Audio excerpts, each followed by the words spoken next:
Hey guys, what's up and welcome back to the Rocket Shop. My name is Philip and originally I didn't want to make this video, but the news of the last days led me to doing one. You will get another video in a few days because this is somewhat an emergency production.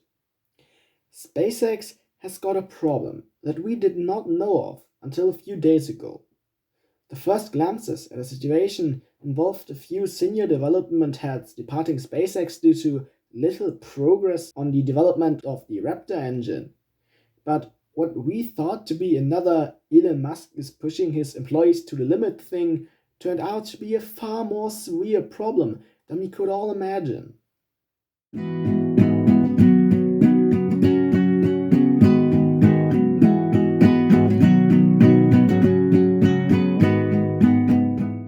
On the Friday after Thanksgiving, Elon Musk sent an email to his employees over at SpaceX, telling them about a severe problem in the Raptor engine assembly line. Nothing special so far, but it is the magnitude of the problem that's shocking. Musk writes about financial struggles with Starlink if Starship shouldn't be able to enter service next year with at least one flight every 2 weeks. The reason for this is the mass production of Starlink terminals, which require the new Starlink V2 satellites to go online. But those satellites appear to require Starship as a launch vehicle, meaning they can't go up until Starship is ready for operations, rendering the mass-produced terminals useless. So in the end, we have the following web of requirements. We have Starlink terminals, which are being produced in the millions, which need the Starlink V2 satellites to be launched. And those Starlink V2 satellites, which also include thousands of units, require Starship to launch frequently to supply Starlink customers with enough bandwidth. And Starships need the Raptor 2 production line to be running very fast to achieve a high enough launch cadence. And this is where Elon states a problem to be at. Raptor production and development is advancing far too slow, so the required engines won't be ready for flight when Starlink needs them. And not launching the new Starlink satellites means a lot of money being wasted on mass production of both satellites and terminals.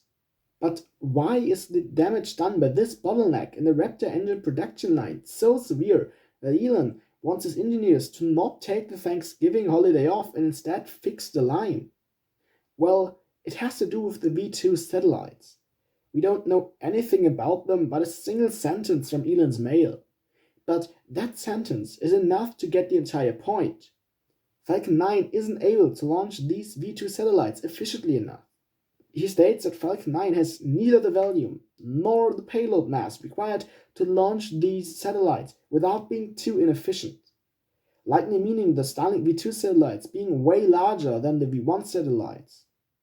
If SpaceX is only able to launch 30 or even worse, 20 instead of 60 satellites on a Falcon 9, the cost of the entire constellation skyrockets. After all, a Falcon 9 launch cost about $50 million, at least for customers. But despite launching internal missions with Starlink, SpaceX still has to pay the costs involving launch operations. The losses are way less than these 50 million, likely around 30, but that sums up over the time.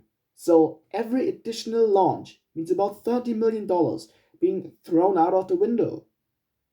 Due to these immense costs, the only viable option is launching the V2 satellites on Starship. Pursuing the launch and production of V1 satellites isn't an option, since these satellites are thought to be too financially inefficient for Starlink to generate a long-term income. So SpaceX faces high costs with no sufficient income in case Starship enters service later than expected. Musk continued his concerns in several tweets, explaining that in case of a global recession, which is in times of a pandemic not too unlikely, SpaceX could go bankrupt. Although that is very unlikely, the possibility is certainly there, considering large companies like General Motors went bankrupt in the last recession period as well.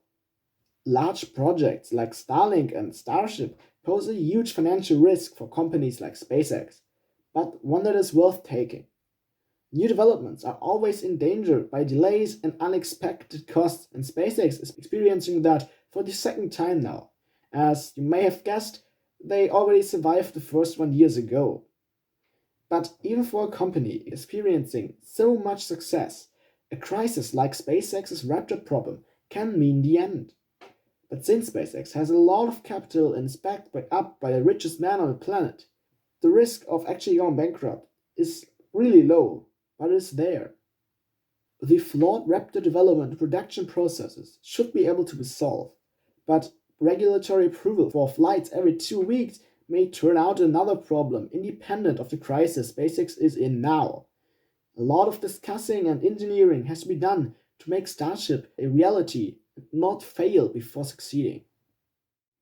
And that's all it for this, well, spontaneous video. Let me know in the comments what you think about this topic, and if you enjoyed the video, which I really hope you did, why don't you hit the like button and subscribe to the Rocket Hub. I would really appreciate your support. We see ourselves in the next video very soon, and until then, I'm out. Cheers!